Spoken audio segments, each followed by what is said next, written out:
Hey, what's up? What's up? What's up? What's up? A gracious good morning to you, good people. It's your girl KB. You know what I do, and you know why I do it. It's Wednesday, October 30th, and it is 3:50 in the a.m. I want to share something with you.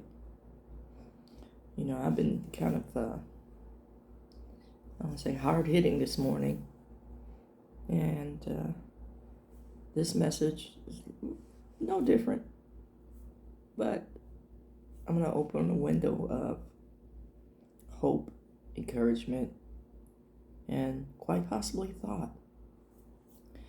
A few friends and I, when we converse, um, we talk about how racism is enmeshed in theological perspective, and people don't want to admit that. We talk about how bias is enmeshed in theological perspective. People don't want to talk about that. And we just talk about the pride of man, just in general. People darn sure, yeah, don't want to talk about that. So what we have is this sick, warped, twisted rope, and I'm using rope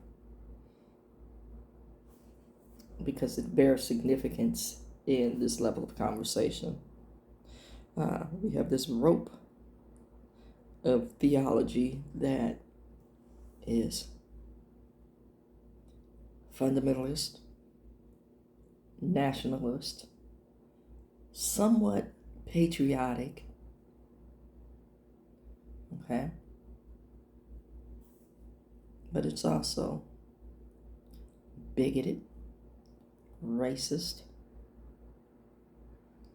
and it kills. Literally. And we're calling that Christianity.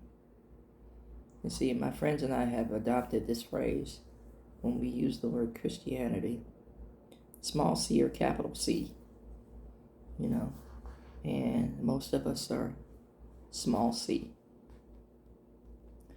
And then we get into this place where we say, well, I don't want to judge. And that's exactly what we're doing. We have this extreme thought about what Christianity is.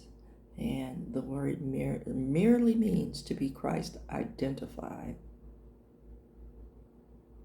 Amen? Think about that. Think about the things that we are identifying with Christ. And does that line up?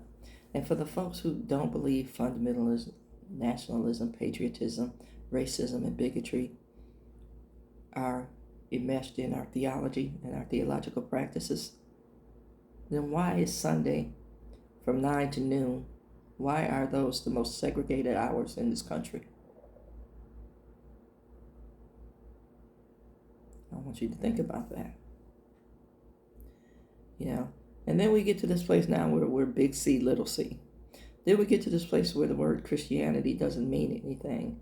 Then we get to this place where, you know, now we have to make these wide pendulum swings to overcorrect, you know, some practices that are being seen and done, and all in the name of, you know, and I understand why people don't want to hear anything about Christianity. I fully get that. Now, I am Christ identified. I'm going to say that. I'm also going to say I preach personal accountability for that claim. You know, well, others are preaching autonomy and agency and, you know, free will. And I'm preaching looking at what your choices can and will do if your appetite is unchecked. I'm preaching accountability in that autonomy. I'm preaching accountability based on, what the good book says. Now, if you look at every example of Christ, yes, he was a rebel. He was labeled a rebel because he was deconstructing the madness that we're calling Christianity today. But he was deconstructing the hypocrisy of the people's practices of the law. And he was preaching grace for the shortcomings. What we're preaching now is condemnation and judgment for the shortcomings. We want the grace for ourselves, but we can't extend it to others. That's what we're preaching. So every time you hear, I forgive, but I don't forget. Every time you hear, I forgive, but you don't have access to me anymore, you're forgetting the grace. Grace is missing. If you're truly living under the grace dispensation, then you're going to have to correct and check some folks based on the true teachings of who Christ is. And you're going to have to hold yourself accountable for how you're out of alignment with the true teachings. Amen. So, posing the question, how do you say you love Christ when everything else is rooted in deceit, hatred, and capital gains?